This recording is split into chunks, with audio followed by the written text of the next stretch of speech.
दोस्तों स्टडी 91 के online platform में आप सभी का बहुत बहुत स्वागत है। दोस्तों आज आप सभी के समक्ष बीपीएससी ट्री 4.0 परीक्षा को ध्यान में रखते हुए हिंदी भाषा के सवाल को लेकर हाजिर हूं। ये हमारा हिंदी व्याकरण का सवाल है।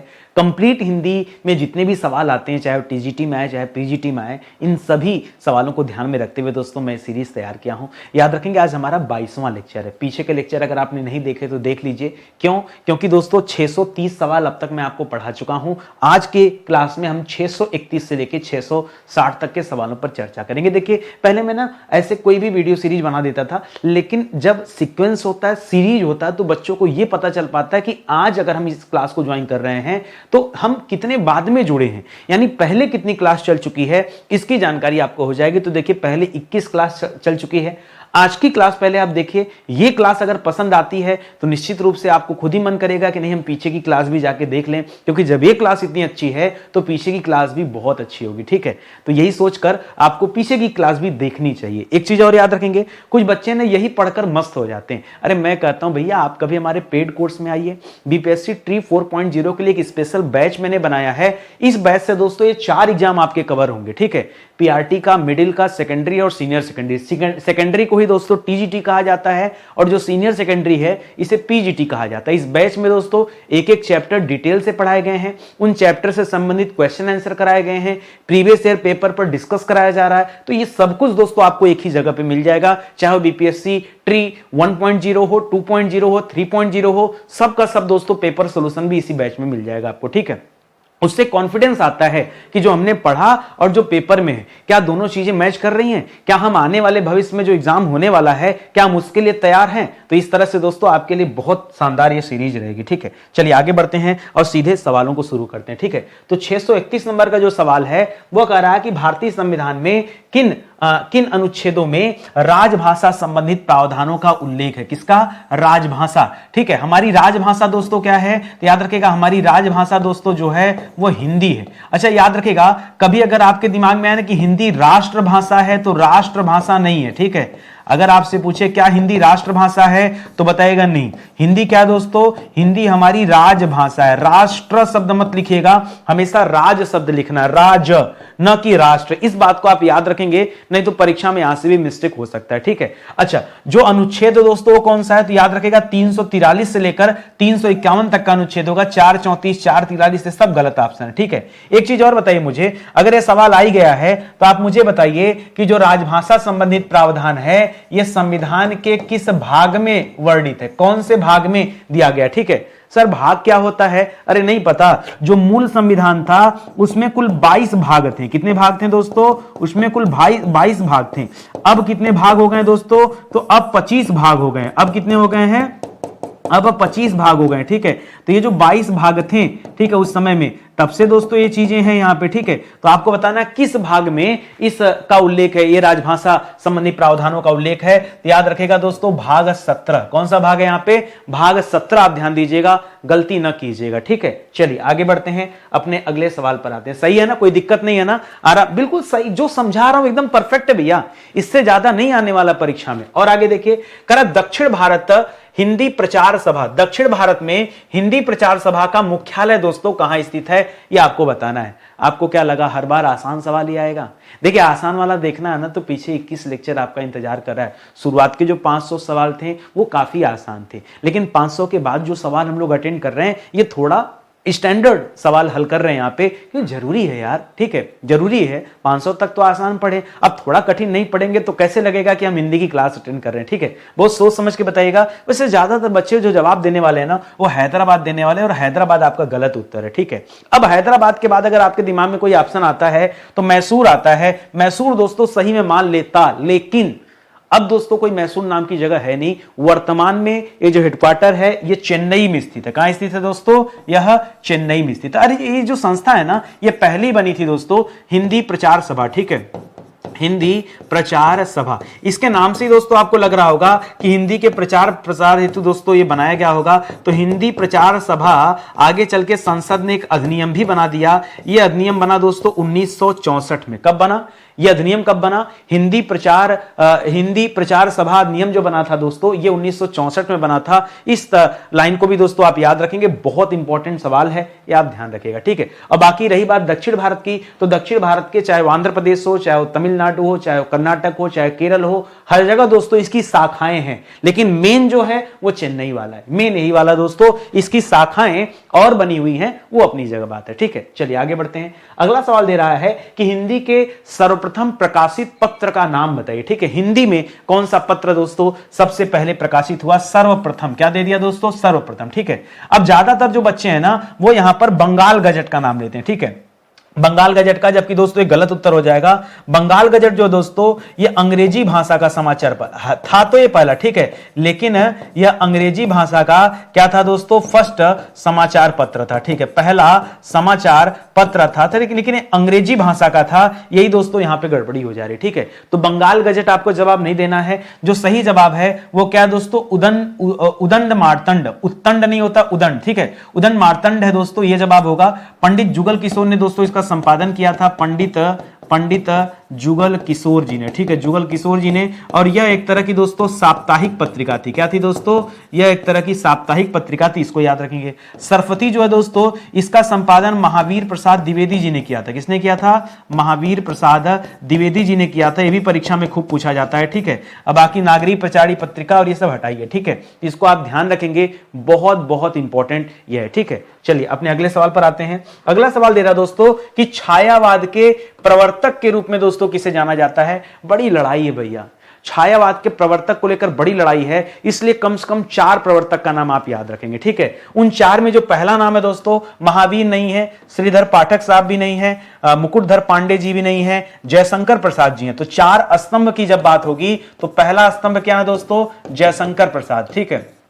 पहला स्तंभ कौन है दोस्तों? जयशंकर प्रसाद जी को पहला स्तंभ। दूसरा स्तंभ दोस्तों आप मानिएगा महादेवी वर्मा जी, बिना महिला का, ठीक है, कुछ भी संभव नहीं है, तो महादेवी वर्मा जी का नाम याद रखिएगा। मैं छायावाद के स्तंभ की बात कर रहा हूं, ठीक है, तो इनका नाम याद रखिएगा। इसी तरह से सूर्यकांत त्रिपाठी निराला, ठीक है, बिना सूरज के भी कुछ संभव नहीं है, तो सूर्यकांत त्रिपाठी और निराला दोस्तों इनका क्या था? निराला इनका टाइटल था, इनकी उपाधि थी, तो इसको भी आप मत भूलिएगा। और चौथा नाम जो लिखिएगा वो थे दोस्तों सुमित्रा नंदन पंत जी, ठीक है, सुमित्रा नंदन पंत जी। ये 4 लोगों का नाम आता है। हालांकि जो अलग अलग हिंदी के व्याकरणाचार्य हैं वो अलग अलग लोगों को दोस्तों छायावाद का प्रवर्तक मानते हैं, बट मेरे हिसाब से आप जब कभी ऑप्शन देखिए जयशंकर प्रसाद जी का नाम देखिए तो आप यही उत्तर दोस्तों टिक कीजिएगा, ये आपका बिल्कुल सही जवाब हो जाएगा।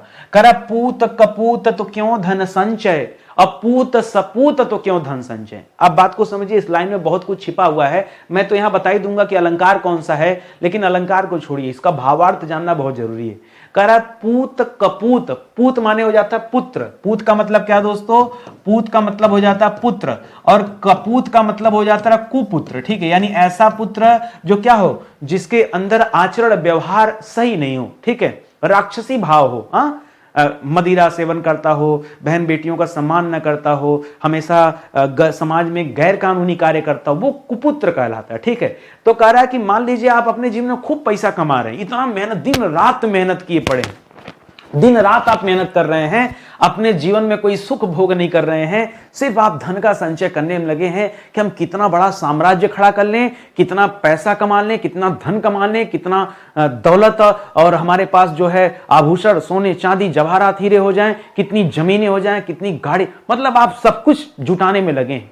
और आपका पुत्र यदि कुपुत्र निकल जाए तो आपके इस धन संचय का क्या आस है बताइए।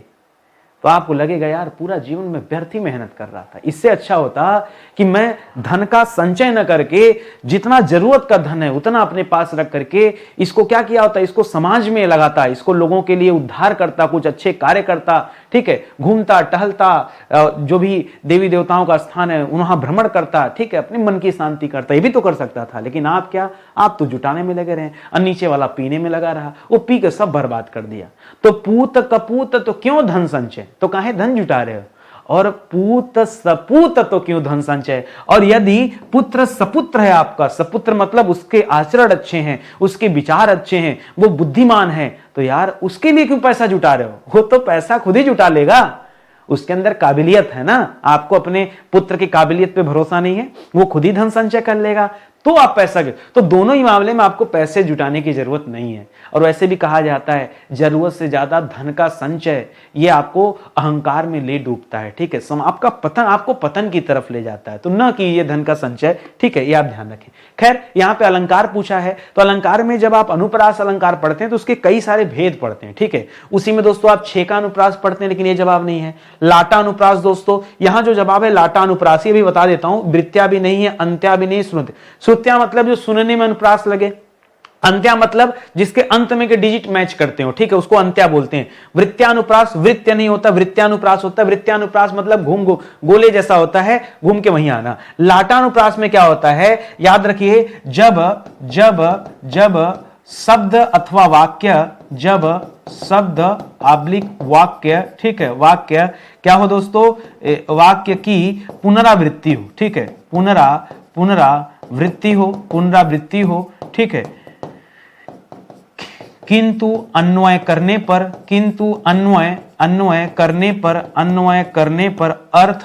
अर्थ भिन्न हो, ठीक है, अर्थ क्या हो दोस्तों, भिन्न हो, तब दूसरे से क्या कहते हैं, लाटानुप्रास कहते हैं, ठीक है। तो यहां पर लगभग एक जैसे दिख रहे हैं, बहुत कुछ अंतर नहीं है ना, बस खाली कपूत सपूत का अंतर है। तो लगभग दोस्तों एक जैसे हैं, लेकिन जब अन्वय मतलब उसको तोड़कर उसका भाव निकालते हैं तब मामला चेंज हो जाता है, तो वही क्या हो जाता है, लाटानुप्रास हो जाता है। क्या हो जाता है, लाटानुप्रास, जो कि इस सवाल का सही जवाब होगा। चरण कमल बंदो हरिराई, चरण कमल बंदो हरिराई, इसको आप बार बार पढ़ते हैं और बार बार भूलते हैं, पता नहीं कितने बार आपने पढ़ा और पता नहीं कितने बार आप भूले, ठीक है।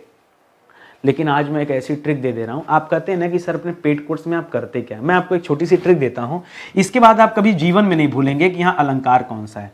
दोस्तों एक अलंकार है रूपक अलंकार, ठीक है, रूपक अलंकार, जो इसका आज हम जवाब देने वाले हैं। श्लेष में अर्थ चिपका होता, उपमा है नहीं, उत्प्रेक्षा भी नहीं, अतिशयोक्ति भी नहीं। रूपक अलंकार दोस्तों हमारा जवाब है, और आपको मैं बताने वाला हूं कि रूपक अलंकार कहते किसे। देखिए ध्यान दीजिएगा, जैसे एक उदाहरण देता हूं, आप उदाहरण से समझिएगा, एक उदाहरण देता हूं। जैसे मैंने कहा ज्ञान एक तितली है, ज्ञान एक क्या दोस्तों, तितली है, ठीक है। अब देखिए आप सोच में पड़ जाएंगे, ज्ञान और तितली ये दोनों मतलब एकदम अलग अलग नहीं दिख रहा है आपको, ठीक है, लेकिन दोनों के बीच दोस्तों एक समानता दर्शाई जा रही कि ज्ञान तितली की भांति है, ठीक है, तितली की भांति है, वो हमेशा क्या रहता है, मंडराता रहता है, इधर उधर जाता रहता है, ठीक है। तो ज्ञान क्या है, तितली की भांति, यानी आपके अंदर जब कुछ जानने की इच्छा होती है, जो जिज्ञासा होती है, वो आपको हर तरफ आकर्षित करती है। जैसे तितली हर तरफ आकर्षित होती रहती है, वैसे ही ज्ञान के लिए आप हर तरफ आकर्षित होते रहते हैं। तो जब कभी दो चीजों के बीच में, अब यहां समझिएगा, मैं अब इसकी परिभाषा दे रहा हूं, ठीक है, दो चीजों के मध्य, ठीक है, जब आप कभी ना दो चीजों के बीच में गैर तुलनात्मक या गैर शाब्दिक तुलनात्मक, ठीक है, गैर शाब्दिक तुलना करते हैं, तब दोस्तों क्या कहलाता है, वहां पर कहलाता है रूपक अलंकार। जैसे यहां कह रहा है दोस्तों चरण कमल, अब बताइए, चरण माने पैर और कमल दोस्तों अलग पुष्प का नाम है। अब इन दोनों में कमन तुलना, ठीक है, समझिए, जैसे मुख चंद्र, ठीक है, अब मुख को चंद्रमा के समान बताया जा रहा है, ठीक है। तो अब दोस्तों अब बात को समझिए कि इतना दूर की, तो वहां उत्प्रेक्षा छिपा, वहां रूपक छिपा होता है, यहां जो अलंकार है रूपक अलंकार। इस तरह से दोस्तों इसको तोड़ मरोड़ कर यहां से अर्थ पैदा करते हैं। तो जब आप एक बार तोड़ना सीख जाएंगे ना, तो आपको लगेगा अलंकार में कोई दम है नहीं, ठीक है, बहुत आराम से आप कर लेंगे। कर जह तह मज्जा मांस, अरे बाप रे, सुबह जह तह मज्जा मांस, रुचिर माने खून रक्त, लखी परत पगारे, जहां तहां देखो जगह जगह मांस गिरा है, जगह जगह खून है, ठीक है, जित जित छिटके हाड़, जगह जगह हाड़ हड्डी छिटका हुआ, अरे कितना घिन लग रहा है जी, हाँ कितना घिन लग रहा है, घिन मतलब घृणा का भाव पैदा हो रहा है, ठीक है। श्वेत कहूं कहूं रत्नारे, ये अवतरण में कौन सा रस है दोस्तों ये बताना है, तो याद रखेगा विभत्स रस। विभत्स रस में होता है क्या, जुगुप्सा दोस्तों इसका स्थायी भाव होता है, जुगुप्सा का अर्थ होता है घृणा का भाव, ठीक है। जुगुप्सा का अर्थ क्या होता है, तो याद रखेगा जहां कहीं घृणा का भाव पैदा हो वहां दोस्तों आपका जवाब यही होता है। अद्भुत रस नहीं, कोई आश्चर्य वाली बात नहीं, भय भी नहीं, रौद्र भी नहीं, वीर भी नहीं, ये आप याद रखेंगे तो आपका ये जवाब हो जाएगा, ठीक है। इस तरह से आप पढ़िए तो आपका सब कुछ सही होगा। करा किलक अरे मैं नेह निहारू, इन दांतों पर मोती वारू। बच्चा खेल रहा है और उसकी किलकारियां सुनकर, उसके उसके किलकारी करने के दौरान जो उसके दांत दिख रहे हैं ना, अरे वाह वाह वाह, उस पे तो सब कुछ न्योछावर है। यहाँ पे रस कौन सा है दोस्तों? तो भगवत विषय भक्ति नहीं, यहाँ वात्सल्य रस है। ठीक है, जहां कहीं पुत्र को देखकर दोस्तों इस तरह का भाव पैदा होना, वहां हमेशा वात्सल्य रस ही होता है, ये आप याद रखेंगे। तो ऑप्शन नंबर सी दोस्तों बिल्कुल सही हो जाएगा। आगे देखिए, कुछ सवाल मैं मुहावरों से दे रहा हूं। मुहावरों को आप बड़ा आसान समझते हैं, लेकिन परीक्षा में ऐसे मुहावरे आते हैं ना जो न चाहते हुए भी आपसे गलती हो ही जाती है। लिख रहा है अगर मगर करना, लग रहा होगा सर अगर मगर करना है तो बहुत आसान है। आप उत्तर देखिए, इतना सिमिलर आंसर दे दिया ना कि आपको लगेगा ये वाला कि ये वाला कि ये वाला, आपको समझ में नहीं आएगा कि कौन सा वाला करें। अगर मगर करना, करा इधर उधर की बातें करना। अब ज्यादातर बच्चा ऑप्शन नंबर 1 कहेगा, एकदम परफेक्ट है। अगर मगर करना, पता है 90% बच्चों ने इसी को चूज कर लिया कि यही सही है। हो सकता है भाई ऑडियंस करे तो सही भी हो। कपट करना, ये आपके मन में आ रहा है कि नहीं सर कपट करना नहीं। व्यर्थ समय गंवाना, कुछ बच्चों ने इसे भी चूज किया होगा, 5% लोगों ने। ठीक है, बहाने बनाना, मान लीजिए 2% लोगों ने इसे भी चूज किया होगा। डपोर संघ, ठीक है, 3% लोगों ने इसे भी चूज किया होगा। डपोर संघ, डपोर संघ का मतलब होता है झूठा दिखावा। डपोर संघ माने क्या होता है? डपोर संघ का मतलब होता है झूठा दिखावा। उसके तो यहां झूठा दिखावा से कोई संबंध नहीं है, लेकिन आपको लगा जो थोड़ा अलग दिख रहा है ना, वो अलग वाला हमें चूज करना है। थोड़ा समाज में नया करना था, तो नया की वजह से चल बते। ठीक है, यहां पे जो आपका जवाब होगा दोस्तों, वो जवाब होगा बहाने बनाना। जी हां, आप मानो या मत मानो, अगर मगर करना इसका मतलब होता है बहाने बनाना, इधर उधर की बात करना, इसका कोई संबंध ही इससे नहीं। मैंने आपसे कहा ना, न चाहते हुए भी आपसे उत्तर गलत होगा, फिर आप मानने को तैयार नहीं, हम गूगल करेंगे, कर लीजिए गूगल, हम किसी और मास्टर पूछ लीजिए मास्टर से। भाई मैं वो चीजें समझा रहा हूं जहां आपसे गलतियां हो जाती हैं, और दिखाता हूं गलतियों का तो भरमार आपके पास है। कह रहा अग्नि परीक्षा देना, माता सीता ने अग्नि परीक्षा दिया। ठीक, आप सभी जानते हैं अग्नि परीक्षा देना, इस मुहावरे का अर्थ आपको बताना है, मुहावरे का अर्थ बताना है। ठीक है, लिख रहा है कठोर तप करना, यानी कठिन तपस्या करने को कहा जाता है, या फिर साहस पूर्वक सामना करना, किसी चीज का साहस पूर्वक सामना करना होता है। दृढ़ निश्चय करना, दृढ़ प्रतिज्ञा करना, या कठिन परिस्थिति में पड़ना, या फिर सती होना। बहुत सोच समझ के बताइए। अग्नि परीक्षा देना, अब ज्यादातर जो बच्चा है ना वो सोच रहा होगा कि साहस पूर्व सामना करना, 90% तो यहां चले गए। 5% दोस्तों दृढ़ निश्चय करने चले गए, और जो बचे खुचे थे 4% लोग, वो कहां चले गए? 3% कर लीजिए, जो 3% लोग थे वो कहां चले गए दोस्तों? कठोर तप कराने चले गए। और कुछ बच्चे ऐसे थे 1.5% जो चले गए सती होने, और 0.5% बच्चों ने जवाब दिया कठिन परिस्थिति में पड़ना। जबकि दोस्तों यही जवाब क्या है? सही है। आप समझिए बात को, कठिन परिस्थिति में पड़ना, आपके दिमाग में बैठ गया कि माता सीता को आग में बैठकर अग्नि परीक्षा देनी पड़ी थी। वो अग्नि परीक्षा अलग चीज है, लेकिन जब कभी आप अग्नि परीक्षा देते हैं तो आप अग्नि में बैठ के नहीं देते हैं। जब आपके समक्ष कोई विकट परिस्थिति आ जाए, कोई कठिन परिस्थिति आ जाए, आप उस स्थिति में रहते हैं, आप कहते हैं यार ये हमारी परीक्षा की घड़ी है, हमारी अग्नि परीक्षा चल रही है। ऐसा नहीं कि सच में आपको अग्नि में झोंक दिया गया। ठीक है, तो आप बात को समझिए। यहां पर ऑप्शन नंबर डी होगा। बाकी जितना जो है आपको समझना बुझना, आप कमेंट बॉक्स में मैसेज कीजिए, मैं आपके मैसेज का रिप्लाई देता हूं, वहीं चर्चा पर चर्चा हो जाए हमारी आपकी। ठीक है, आगे देखिए, कर जस दूल्हा तस बनी बराता, जस दूल्हा तस बनी बराता। भगवान शिव का विवाह हो रहा था। ठीक है, सारे देवताओं को निमंत्रण चला गया कि चलिए शिव का विवाह होना है, अब सब लगे तैयार होने। किसी को ध्यान नहीं कि दुल्हावा को कौन तैयार करेगा। ठीक है, भगवान शिव को कौन तैयार करेगा। अब उनके पास कौन? वही नंदी भृंगी यही लोग थे। ठीक है, वो लोगों ने कहा, वो लोग भी अपना तैयार हो गए। जब देखें कि अब शंकर कोई दुल्हा खुद से नहीं तैयार होता, अब जमाना आ गया है कि आपको अपने विवाह की खुशी रहती है, अपनी शॉपिंग आपको अपने से करना है। आपका कोई भी एक सामान कोई दूसरा व्यक्ति न दिला पाए, सब कुछ आपकी जानकारी में आप स्वयं खरीदेंगे। पहले ऐसा नहीं होता था।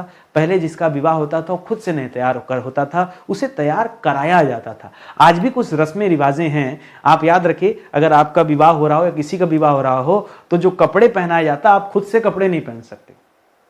हाँ, खरीद के ला सकते हैं, पहन नहीं सकते। पहनाने के लिए कोई ना कोई व्यक्ति आएगा, या तो आपके जीजा जी आएंगे, या तो फूफा जी आएंगे, या तो मामा जी आएंगे, कोई ना कोई व्यक्ति आएगा जो कपड़े आपको पहनाएगा। ठीक है, तब आप कपड़े पहनेंगे। नहीं, ये रीति रिवाज में शामिल है, ठीक है। कुछ कुछ रिवाज अभी बचे हैं, लेकिन बाकी रिवाज अब धीरे धीरे समाप्त भी हो रहे हैं, खैर अलग बात है। अब दोस्तों यहाँ होता क्या है, अब दूल्हे का कोई ध्यान नहीं देता है। अब दूल्हे कोई ध्यान देता, जो नंदी भृंगी हैं, जो भगवान शिव के गढ़ लोग हैं, उन्होंने कहा शंकर जी कोई आ तो ना नहीं रहा तैयार होने, तो हम ही तैयार कर दें क्या। उन्होंने अपने हिसाब से अब जैसे वो लोग रहते थे वैसे उन्होंने तैयार कर दिया, शरीर उर पे लगा दिया, जो है पहना दिया, बागंबर लगा दिया, हाथ पे जो है छोटे छोटे बाजूबंद बना दिया, सर्प को लेके बाजूबंद, कान में कुंडल बना दिया, सब बना दिया, उनको रेडी कर दिया।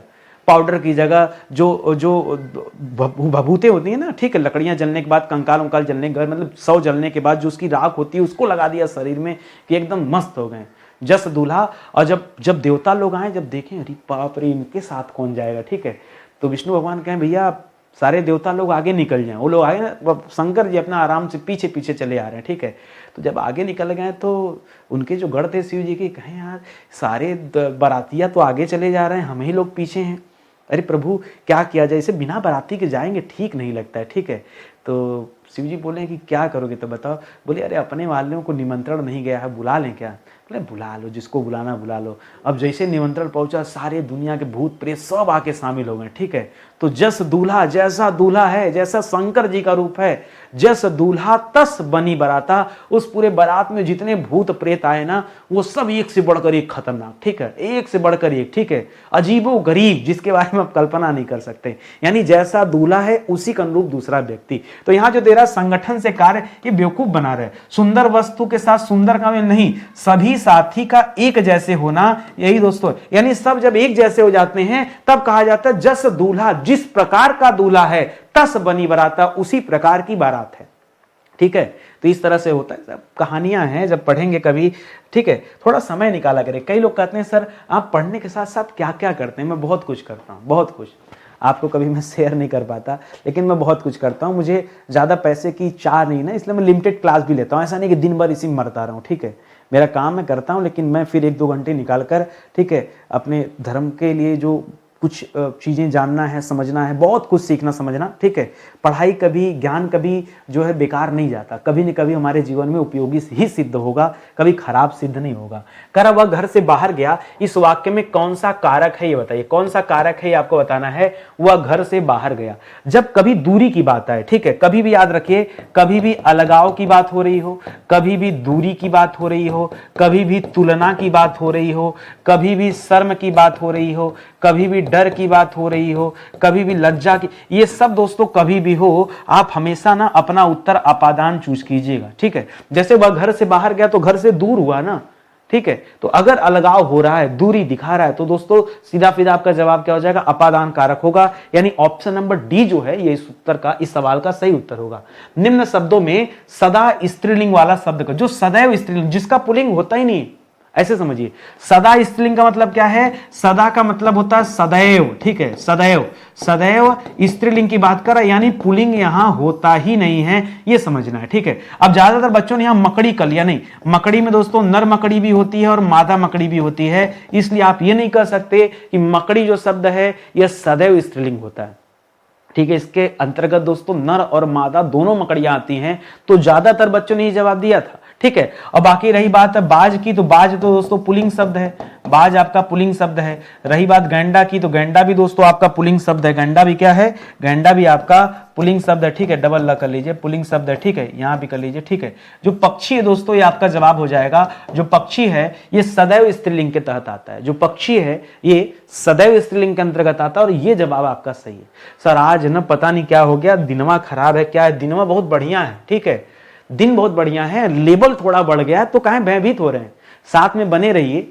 कॉन्फिडेंस अगर नहीं आ पा रहा है तो बैच ज्वाइन कीजिए, अभी से बता रहा हूं, समय आपके पास है। परीक्षाएं बार बार नहीं होती हैं, आप भी जानते हैं, बड़ी मेहनत से सरकार तो एग्जाम कराती है और आप उसको ऐसे हवा में छोड़ देते हैं, ठीक है। बैच ज्वाइन कीजिए, अगर कहीं भी लग रहा है आपको कि आपका कॉन्फिडेंस लूज है तो आप बैच में आइए, आपका स्वागत है, बहुत कुछ आपको सिखाया पढ़ाया जाएगा, ठीक है। कर विभावरी का पर्यायवाची शब्द क्या है? विभावरी को चंद्रिका कहते हैं? बिल्कुल नहीं, ठीक है। विभावरी को तपसा कहते हैं? नहीं। तरड़ी भी नहीं दोस्तों। विभावरी को छड़दा कहते हैं? विभावरी दोस्तों रात को कहा जाता है, रात को कहा जाता है, या फिर विभावरी को रात्रि कहा जाता है, ठीक है। विभावरी को छड़दा कहा जाता है, विभावरी को निशा कहा जाता है, विभावरी को यामा कहा जाता है ना। यामा शब्द सुना है कि नहीं? यामा, यामा एक रचना भी है महादेवी वर्मा जी का, ठीक है, वो भी याद रखिएगा। यामा भी बोलते हैं, या फिर कभी कभी यामिनी शब्द मिल जाएगा, यामा यामिनी दोनों, या यामा नहीं मिलेगा तो कभी कभी त्रियामा शब्द मिल जाएगा। क्या मिल जाएगा?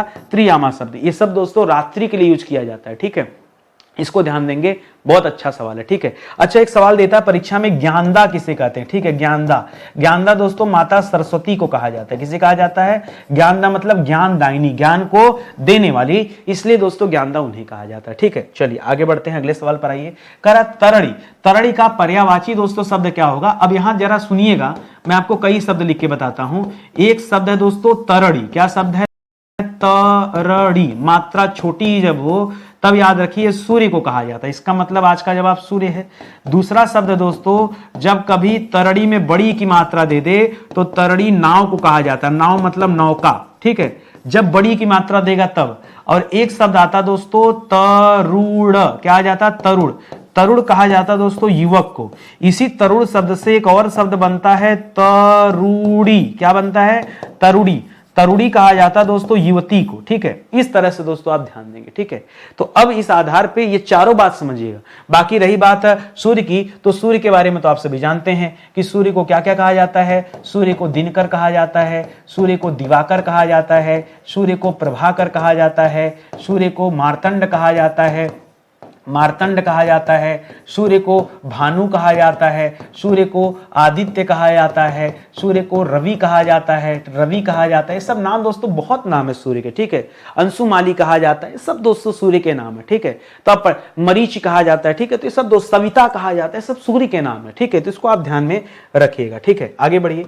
कर किसी के प्रति उदारता एवं कृपा पूर्वक किया जाने वाला व्यवहार, ठीक है। उदारता के साथ किया जाने वाला व्यवहार और कृपा पूर्वक किया जाने वाला व्यवहार, ये दोस्तों क्या कहलाता है? करा विग्रह कहलाता है? बिल्कुल नहीं। विग्रह का मतलब होता है पदों को अलग करना, पदों को अलग करना। ये भी जैसे आप पढ़ते हैं समास विग्रह, तो उसमें क्या करते हैं? पदों को दूर दूर करते हैं, अलग करते हैं, उसके लिए दोस्तों विग्रह शब्द आ जाता है, ठीक है, विग्रह। इसी तरह निग्रह, निग्रह माने होता है वशीभूत करना, ठीक है। निग्रह का तात्पर्य क्या दोस्तों? निग्रह का तात्पर्य होता है किसी चीज को वशीभूत करना, ठीक है, वश में करना, वशीभूत करना। निग्रह ये आप नहीं सुनते होंगे जल्दी, ठीक है, तो याद रखेगा वशीभूत करना या फिर वश में करना, ये भी बोल सकते हैं, ठीक है। अवग्रह शब्द नहीं होगा। अवग्रह दोस्तों पहले एक मात्रा ऐसे बनती थी ना, ऐसे आप लिखते थे कोअपी, ऐसे लिखते थे ना कोअपी, ठीक है। या फिर आज भी दोस्तों ओम ऐसे लिखा जाता है ना, ओम, ठीक है। तो याद रखिएगा इसके बीच में जो चिन्ह होता है इसे अवग्रह के नाम से जानते हैं, ये भी आप लोगों को नहीं पता होगा, ठीक है। अनुग्रह दोस्तों आपका बिल्कुल सही जवाब हो जाएगा, अनुग्रह। आग्रह कहा जाता है हठ पूर्वक किया गया निवेदन, हठ पूर्वक किया गया निवेदन जो होता है, नहीं नहीं हमको चाहिए, पढ़ाइए हमको, ठीक है, आग्रह होता है। क्या होता है? आग्रह। तो ऑप्शन नंबर डी जो दिया गया ये सही उत्तर है। काफी दिनों से बच्चे परेशान हो रहते हैं कि सर आप ना बीपीएससी परीक्षा के लिए पढ़ा तो रहे लेकिन ये 5 ऑप्शन नहीं दे रहे, ले 5 ऑप्शन। अभी भी एक बच्चा मैसेज कर रहा था सर बीपीएससी के अनुरूप ये ऑप्शन नहीं है। अब बीपीएससी में तो 2 ही ऑप्शन देता है, इनमें से कोई नहीं, इनमें से सभी। ऐसा क्यों देता है? एक्चुअली वो एग्जामिनर जो बैठे हैं ना, जो पेपर बनाते हैं, उनको लगता है यार 5 ऑप्शन बनाने के लिए अब समझना पड़ेगा, एक आग्रह ढूंढ के अलग से डालना पड़ेगा कि नहीं। हमारे लिए तो आसान होता, हम यहाँ लिख देते इनमें से कोई नहीं है, इनमें से सभी, हमारे लिए तो बहुत आसान होता। हमको हर सवाल में दो ही शब्द, मतलब 2 ही जो है पद लिखने हैं, है कि नहीं, चाहे इनमें से कोई नहीं और चाहे इनमें सभी। तो मैं उतना मेहनत नहीं किया हूं, मैंने सोचा कि कुछ बच्चों को अलग दे, 5वां ऑप्शन सार्थक ऑप्शन दिया जाए, ठीक है। और यदि आप कहेंगे तुले रहेंगे कि नहीं, हमको बस एकदम वही दे दीजिए तो हम वही दे देंगे, हमको क्या है, हमारे लिए तो समय बचेगा। सोचो हम 5 ऑप्शन बना रहे हैं तो हमारा समय जा रहा है कि नहीं जा रहा है, ठीक है। तो अगर हमको नहीं बनाना होगा तो कोई समस्या ही नहीं है। चलिए आगे आ जाते हैं। करा 2 पर्वतों के बीच की भूमि दोस्तों क्या कहलाती है ये बताइए, ठीक है। 2 पर्वतों के बीच की भूमि, ठीक है। अब देखिए उपत्यका बहुत सारे बच्चे कह रहे हैं, लेकिन उपत्यका नहीं कहना है क्योंकि यहां 2 पर्वतों की बात कर दिया, ठीक है। उपत्यका का मतलब होता है पर्वत के समीप नीचे की समतल भूमि, नीचे की समतल भूमि जो होता है दोस्तों उसे कहा जाता है। पर्वत के नजदीक हो, ठीक है, और दो पर्वत के बीच से मतलब नहीं होता, कोई भी भूमि जो पर्वत के नजदीक हो और समतल हो, ठीक है, प्लस नीचे हो। यहां पे क्या क्या पॉइंट है, यहां पे तीन चीजें आपको याद रखना है। एक तो पर्वत के समीप होना चाहिए, कंडीशन 1 है। दूसरा, नीचे होना चाहिए, पर्वत के ऊपर नहीं होना चाहिए, नीचे होना चाहिए। तीसरा दोस्तों पद क्या है, ये जो समतल भूमि है, ये तीन चीजें होनी चाहिए, तभी दोस्तों उसे उपत्यका कहा जाएगा। इसी का अपोजिट होता है दोस्तों, इसी का अपोजिट होता है अधित्यका। अधित्यका मतलब होता है पर्वत के ऊपर, ठीक है, पर्वत के ऊपर की समतल भूमि, पर्वत के ऊपर की जो समतल भूमि है, ठीक है। इसमें क्या होता है दोस्तों, आप वही चीज देख पा रहे होंगे कि एक तो समतल भूमि होता है, लेकिन यह समतल भूमि ऊपर की तरफ होता है, तब दोस्तों इसे कहा जाता है, ठीक है। जो आज आप सवाल पढ़ रहे हैं ना, ये घाटी होता है, दो पर्वतों के बीच की जो भूमि होती है उसे घाटी कहा जाता है। बेसिन दोस्तों दो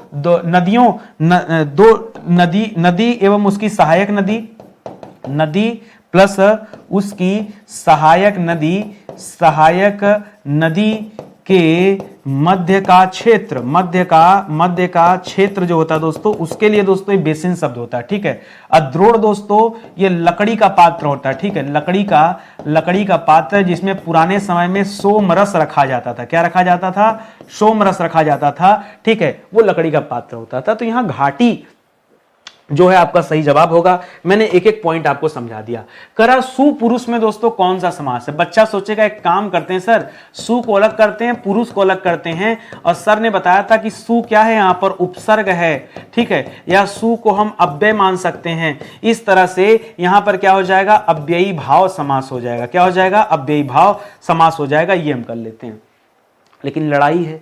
अव्ययी भाव के साथ साथ दोस्तों अगर कर्मधारय ऑप्शन में दिया है तब दोस्तों आप कर्मधारय चूज करेंगे, ठीक है। मैं नहीं कह रहा कि अव्ययी भाव गलत है, सही है, ठीक है, लेकिन अगर ऑप्शन में कर्मधारय दिया हो तब आप दोस्तों कर्मधारय चूज कीजिएगा। क्यों कर्मधारय चूज करेंगे, क्योंकि दोस्तों सुपुत्र, ये दोस्तों सुपुरुष मतलब पुरुष के सुंदरता की बात कर रहा है कि पुरुष क्या है, सुपुरुष है, सुंदर पुरुष है, उसके आचरण व्यवहार विचार सब सुंदर हैं, ठीक है, इसलिए वजह से उन्हें सुपुरुष कहा गया। तो जहां तारीफ होता है, ठीक है, वहां हमेशा क्या हो जाता है दोस्तों, वहां कर्मधारय हो जाता है, ठीक है।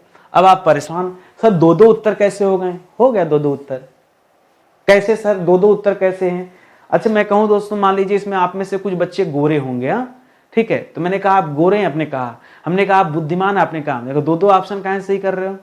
अरे क्योंकि दोनों के अलग अलग मायने भाई। इसी तरह से जैसे आपने कहा 10 आनंद, तो 10 हैं आनंद जिसके, मतलब जिसके पास 10 सिर हैं, तो 10 मतलब पहला पद तो संख्यावाची हो गया, तो द्विगु समास कर दीजिए। क्या कर दीजिए, द्विगु कर लीजिए। लेकिन अगर ऑप्शन में बहुब्रीहि दिया तो आप वो उत्तर सही करेंगे। क्यों, क्योंकि 10 आनंद रावण को कहा जाता है, तो तीसरे पद का बोध हो जा रहा है, तो द्विगु से ऊपर जो जवाब हो, जैसे आपके सामने मुख्यमंत्री प्रधानमंत्री दोनों बैठे हो, तो ज्यादा आदर तो दोनों का करना पड़ेगा, लेकिन ज्यादा आदर किसका करेंगे फिर, ठीक है, ज्यादा सम्मान किसको देना पड़ेगा, प्रधान, पद में बड़ा है, उस चीज का आप ध्यान रखिए। उसी तरह से यहां पर है, भावनाओं के साथ खेलिए, सब समझ में आ जाएगा, ठीक है। तो ये आपका उत्तर हो जाएगा।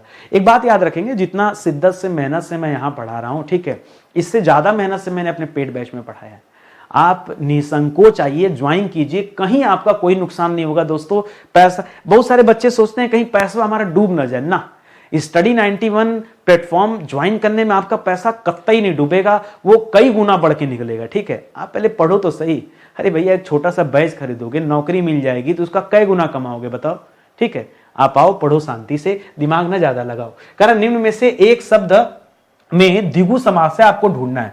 द्विगु समास की हमेशा खासियत होती है दोस्तों, इसमें हमेशा जो पूर्व पद होता है ना, जो पूर्व पद होता है वो हमेशा संख्यावाची होता है, ठीक है। क्या होता है दोस्तों, संख्यावाची होता है। ढूंढ लीजिए, आजीवन में दोस्तों आ जो है दोस्तों, ये तो अव्यय है, इस वजह से दोस्तों ये अव्ययी भाव समास हो जाएगा। ये क्या हो जाएगा, अव्ययी भाव समास। भूदान दोस्तों होगा नहीं, ठीक है। सप्ताह दोस्तों सही हो जाएगा। पुरुष सिंह, पंचम दोस्तों गिनती दे दिया, ठीक है, पंचम ये तो गिनती है ना, तो बहुत सारे बच्चे यहां पंचम पे जा रहे हैं। भैया पंचम कोई पद नहीं है।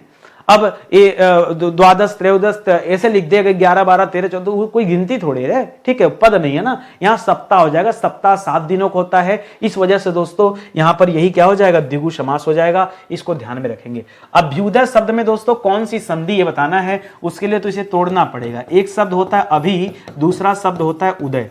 अभिधन उदय बराबर क्या हो जाता है, अभ्युदय हो जाता है। और यहां पर आ जाता है दोस्तों यण स्वर संधि। क्या आ जाता है, यण। मैंने आपको समझाया था दोस्तों, कभी भी अगर य और व के साथ दोस्तों कोई अर्ध वर्ण आपको दिख रहा है, क्या दिख रहा है, कोई भी अर्ध वर्ण आपको दिख रहा है, ठीक है, तो समझ जाइए वहां पर प्रायः क्या होता है, यण स्वर संधि ही होता है। ये उसकी पहचान है, ठीक है। तो बाकी के ऑप्शन दोस्तों गलत हैं, उसे आप देख के छांट लीजिए, ठीक है।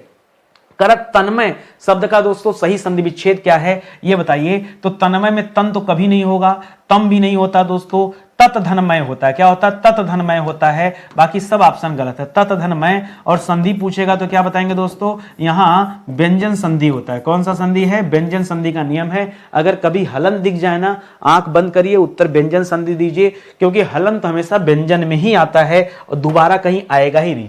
उद्धत का दोस्तों विलोम बताना आपको, उद्धत का विलोम क्या होता है, ठीक है। उद्धत का विलोम लिख रहा है सौख्य, सौख्य बिल्कुल नहीं होता दोस्तों। उद्धत का विलोम होता है विनीत, उत्तम नहीं होता है। उत्तम का विलोम क्या हो जाता है, अधम हो जाता है, ठीक है, उत्तम का अधम हो जाता है।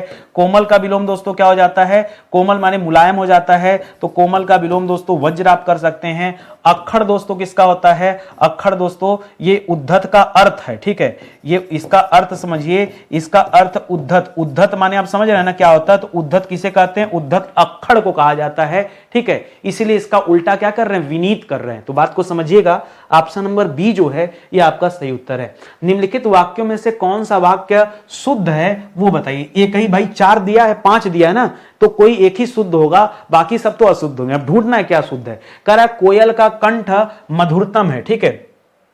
कोयल का कंठ मधुरतम नहीं दोस्तों, मधुरतम नहीं होता है। कोयल का कंठ मधुर है, ठीक है, मधुरतम नहीं दोस्तों। और कंठ नहीं मधुर होता, उसकी आवाज मधुर होती, ठीक है। उसकी क्या होती दोस्तों, उसकी आवाज, उसके स्वर दोस्तों मधुर होते हैं। कंठ काहे मधुर होगा भैया, ठीक है, उसके कंठ से निकलने वाला जो स्वर है वो मधुर होगा ना, तो इस वजह से गड़बड़ है।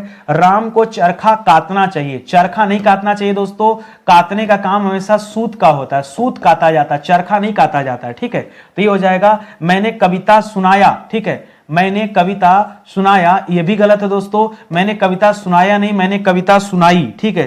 सुनाया नहीं, क्या होना चाहिए, सुनाई, मैंने कविता सुनाई, ठीक है। तो ये होना चाहिए। मेला में मिठाइयां बिकती हैं, ये आपका सही है। मिठाइयां में गड़बड़ हो सकता था अगर बड़ी की मात्रा कर दिया होता तो दोस्तों यहां पर केवल यही वाला ऑप्शन सही है। आपने क्या किया, कुछ बंटाधार हुआ या मिला नंबर आपको, ठीक है, समझिए मिला कि गया, ठीक है। अगले सवाल पर आइए, फिर से देखिए। करा शुद्ध वर्तनी का चयन कीजिए। आजकल मैं वर्तनी इतने खतरनाक लेकर आता हूं ना, बहुत खतरनाक।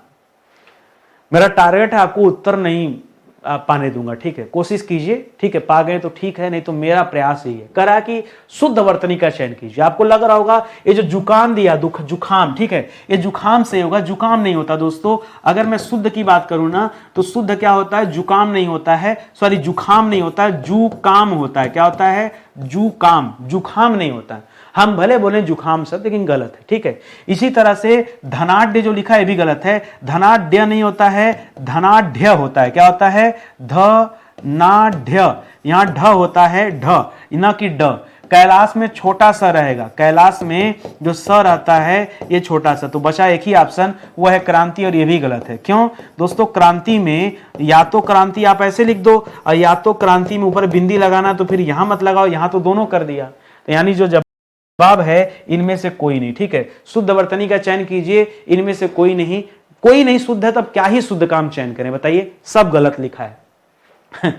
सब यही आप चाहते थे, यही से ऐसे ऑप्शन देता है, आप जो थक जाते, परेशान हो जाते हैं, ठीक है, कोई बात नहीं। आगे आइए। करा असत्य कथन का चयन कीजिए। जो कथन असत्य है वो बताइए, ठीक है। करा किवाड़ को करपट कहते हैं, किवाड़ को करपट कहते हैं, नहीं, किवाड़ को करपट, ये तद्भव शब्द दे दिया दोस्तों, ये तद्भव शब्द दे दिया, ठीक है, और इधर आपको तत्सम शब्द दे दिया, ठीक है, ऐसे करके है, ठीक है। तो किवाड़ को कपाट कहा जाता है, क्या कहते हैं, कपाट कहा जाता है, और कपड़ा को करपट कहा जाता है। ये उल्टा कर दिया है, तो इसके वजह से ये देखिएगा। इसी तरह गोबर को गोमय कहते हैं, क्या कहते हैं, गोबर को गोमय कहते हैं। और गेहूं को दोस्तों क्या कहते हैं, गोधूम कहते हैं, गेहूं को गोधूम कहते हैं। तो इनमें से कोई नहीं, ठीक है, सब गलत दे दिया है, क्योंकि सबका जो तत्सम है उल्टा सीधा लिख दिया है। आपको वहां सुधार करने की जरूरत है, तो आपने सुधारा और काम आपका हो गया। आगे चलिए दोस्तों। अब आके दे दिया हमारे पास गद्यांश के सवाल, ठीक है, एक लंबा चौड़ा गद्यांश दिया, मैंने आपको समझाया है कभी भी गद्यांश के सवाल हल करना हो आपको तो आप सबसे पहले दोस्तों क्या करेंगे, पहले सवाल पढ़ेंगे, बाद में दोस्तों आप गद्यांश पढ़ेंगे, ठीक है। तो आइए सवाल देखते हैं। सवाल करा हरित क्रांति का मुख्य उद्देश्य क्या है, ये आपको बताना है। पहला लिख रहा है देश की जनसंख्या को नियंत्रित करना। आप जानते हैं हरित क्रांति का संबंध कृषि से है, तो फिलहाल ये तो होगा नहीं। करा देश को खाद्यान्न उत्पादन में आत्मनिर्भर बनाना, रासायनिक खादों का अधिकतम उपयोग करना, किसानों को परंपरागत खेती सिखाना, मशीनीकृत खेती को बढ़ावा देना। क्या सही है? पहला वाला छोड़ के जो बाकी का चारों ऑप्शन है ये बड़ा मजेदार ऑप्शन है, लग रहा है कभी भी कुछ हो जाएगा। पढ़ते हैं। भारत में हरित क्रांति का मुख्य उद्देश्य देश को खाद्यान्न मामले में आत्मनिर्भर बनाना था, लेकिन इस बात की आशंका किसी को नहीं थी कि रासायनिक उर्वरकों और कीटनाशकों का अंधाधुंध इस्तेमाल न सिर्फ खेतों में बल्कि खेतों से बाहर मंडियों में भी होने लगेगा, ठीक है। इसका अंदाजा किसी को नहीं था। तो यहां पर दोस्तों जो आत्मनिर्भर बनाने की बात हो रही है, यही दोस्तों आपका सही उत्तर हो जाएगा, यानी ऑप्शन नंबर बी जो है हमारा राइट आंसर है। आगे बढ़िए, अगले सवाल पर आइए। अगला सवाल दे रहा है कि रासायनिक उर्वरकों और कीटनाशकों के अधिक उपयोग का क्या परिणाम है, ये बताइए। कह रहा है फसलों की गुणवत्ता में सुधार हुआ है इन रासायनिकों की वजह से, मंडियों में जैविक उत्पादों में वृद्धि हुई है, खाद्यान्नों की गुणवत्ता में गिरावट आई है, किसानों की आय में वृद्धि हुई है, या प्राकृतिक संसाधनों का संरक्षण हुआ है। तो पढ़ने से पता चलेगा, ठीक है। यहां से आगे बढ़िए। विशेषज्ञों के मुताबिक रासायनिक उर्वरकों और कीटनाशकों का प्रयोग खाद्यान्न की गुणवत्ता के लिए सही नहीं है, ठीक है, यानी क्या है, गिरावट आई है। लेकिन जिस रफ्तार से देश की आबादी बढ़ रही है उसके मद्देनजर फसलों की अधिक पैदावार जरूरी थी, तो ज्यादा पैदा करने के लिए एकदम छींटा बोई लग गया, ठीक है। तो फिलहाल जो हमारा उत्तर है वो ऑप्शन नंबर सी होगा, क्योंकि सीधे सीधे लिखा है खाद्यान्न की गुणवत्ता के लिए सही नहीं है जो कीटनाशक हम इतना ज्यादा मात्रा में यूज कर रहे हैं। तो उस हिसाब से देखा जाए तो ऑप्शन नंबर 3 जो है ये आपका एकदम सही जवाब हो जाएगा। अगले सवाल पर आइए। करा परंपरागत खेती में जैविक खाद का उपयोग क्यों किया जाता था? जो परंपरागत खेती होती थी उसमें रासायनिक खाद का उपयोग नहीं करते थे, उसमें जैविक खाद, ठीक है, जैसे गोबर वगैरह का यूज करते थे, सड़ी गली जो सब्जियां होती थी उनको खेतों में डालकर खाद बनाया जाता था, ये सब यूज करते थे। करा क्यों? फसलों की अधिक पैदावार के लिए, खेतों की उर्वरा शक्ति बनाए रखने के लिए, मशीनी खेती को बढ़ावा देने के लिए, रासायनिक खादों के प्रभाव को बढ़ाने के लिए, कीटनाशकों की आवश्यकता घटाने के लिए। क्यों दोस्तों यहां पर परंपरागत खेती में जैविक खाद को यूज किया जाता था वो आपको बताना है, ठीक है। यहां से पढ़िए। कह रहा समस्या सिर्फ रासायनिक खादों के प्रयोग की ही नहीं है, देश के ज्यादातर किसान परंपरागत कृषि से दूर होते जा रहे हैं। 2 दशक पहले तक हर किसान के यहां गाय, बैल और भैंस खूंटों से बंधे मिलते थे, अभी इन मवेशियों की जगह ट्रैक्टर टाली ने ले ली है। परिणाम स्वरूप गोबर और घूरे की राख से बनी कंपोस्ट खाद खेतों में गिरनी बंद हो गई है। पहले चैत बैसाख में गेहूं की फसल कटने के बाद किसान अपने खेतों में गोबर, राख और पत्तों से बनी जैविक खाद डालते थे। इससे न सिर्फ खेतों की उर्वरा शक्ति बरकरार रहती थी बल्कि किसानों की आर्थिक लाभ के अलावा बेहतर गुणवत्ता वाली फसल भी उन्हें मिलती थी। यानी सिंपल सी बात है, यह खेतों की उर्वरता शक्ति बढ़ाने के लिए दोस्तों जैविक खादों का यूज किया जाता था। तो ऑप्शन नंबर बी आप चूज कीजिए, ये इस सवाल का एकदम परफेक्ट जवाब है। आगे कह रहा है गोबर और राख से बनी कंपोस्ट खाद का उपयोग क्यों कम हो गया दोस्तों, ये बताइए। कह रहा है किसानों की घटती आय के कारण ट्रैक्टर टाली का उपयोग दोस्तों बढ़ गया है, इसलिए दोस्तों मवेशियों की संख्या अब रह नहीं गई है, ठीक है। तो इस वजह से दोस्तों आप देख रहे हैं कि धीरे धीरे जो जैविक खाद है उनमें कमी आती जा रही है। अब जैविक खाद बने कहां से? जब मवेशी रहेंगे, जब उनके गोबर मिलेंगे तभी तो जैविक खाद बनेंगे। तो यहां पर दोस्तों इस हिसाब से ऑप्शन नंबर बी हो जाएगा। कह रहा है जैविक खाद के प्रयोग से किसानों को क्या लाभ मिलता था? जो जैविक खाद का यूज करते थे उससे क्या मिलता था? तो फसल की गुणवत्ता बेहतर होती थी, उत्पादन लागत बढ़ जाती थी, नहीं मिट्टी की उर्वरा शक्ति कम हो जाती थी, कम तो बिल्कुल नहीं होती थी, फसलों की सिंचाई की आवश्यकता से कोई मतलब नहीं है, कीटनाशक से कोई मतलब नहीं, तो फसलों की गुणवत्ता दोस्तों बढ़ जाती थी जब वो जैविक खादों का यूज करते थे। तो ये पूरा का पूरा पैरा पढ़ने से जो हमें ज्ञान मिला है उसी आधार पर हमें अपना उत्तर ढूंढना है, और ये बहुत आराम से आपने ढूंढ लिया, ठीक है। सर हिंदी का तो टेंशन नहीं है, हिंदी हम आपकी ये वाली क्लास देखकर और बीपीएससी का बैच ज्वाइन करके हम कंप्लीट कर लेंगे। लेकिन सर जीएस के लिए कुछ कीजिए, बार बार बच्चे मैसेज करते हैं सर जीएस के लिए कुछ कीजिए। और मैं रोज अपनी क्लास में बोलता हूं कि भैया जीएस के लिए मैंने बहुत कुछ पहले कर दिया आपके बताने के पहले। दोस्तों अब तक जीएस में 398 से अधिक क्लास पढ़ाया जा चुका है, और ये पूरी की पूरी क्लास पूरी तरह से फ्री है। अब तक दोस्तों 11,900 से अधिक सवाल पर दोस्तों क्लास में चर्चा हो चुकी, इतने सवाल पर दोस्तों हम चर्चा कर चुके हैं, ठीक है। ये पूरी तरह से फ्री है, जिसमें आपका एंशियंट, मिडावल, मॉडर्न, इंडियन पॉलिटी और वर्ल्ड ज्योग्राफी ये पूरी तरह से दोस्तों कंप्लीट हो गया है। इसमें अब कुछ बचा ही नहीं पढ़ाने के लिए कि मैं क्या पढ़ाऊं आपको, ये पूरा कंप्लीट हो गया। अभी इंडियन ज्योग्राफी की क्लास चल रही है। 331 नंबर से दोस्तों हम लोगों ने इंडियन ज्योग्राफी पढ़ना शुरू किया था, 398 नंबर तक आ गए हैं, 68 लेक्चर हमारा हो गया है। लेकिन दोस्तों अभी भी ये क्लास चली रही, समाप्त नहीं हुआ है। तो आप आइए पढ़िए भैया। आप किस दुनिया में जी रहे हैं कि आपको अलग से जीएस पढ़ना है? यहां से पढ़िए, पूरा विषय कंप्लीट हो जाएगा आपका। जो बीपीएससी में आप जीएस ढूंढ रहे हैं ना, इससे अच्छी क्लास आपको नहीं मिलने वाली कहीं। आप पढ़ के देखिए, खुद आनंद आ जाएगा, ठीक है। तो चलिए आज की क्लास यहीं समाप्त होती है। मिलते हैं दोस्तों अगले लेक्चर में। अच्छा लगा होगा तो लाइक, कमेंट, शेयर जरूर कीजिएगा, ये आपसे निवेदन है, ठीक है। बाकी हम बहुत बड़े लोग नहीं हैं, बहुत प्रचार प्रसार नहीं करते हैं, ठीक है। माउथ पब्लिसिटी से दोस्तों यहाँ तक पहुँचे हैं, ठीक है। कभी ऐड वेड पे उतना खर्चा किए नहीं, ना एकदम ना के बराबर ऐड हम करते ही नहीं है, ठीक है। मुझे लगता है कि आपको पसंद आएगा तो आप दूसरे को ऑटोमेटिक बताएंगे कि भैया वहाँ से जाके देख लो। आज आपका सिलेक्शन हो गया, कल आप अपने भाइयों को निर्देश नहीं देंगे कि नितिन सर के यहाँ जाओ हिंदी पढ़ो? कहीं कंफ्यूजन है, देंगे ना सिलेक्शन, बताएंगे उन्हें ना कि हमारा सिलेक्शन किस वजह से हुआ।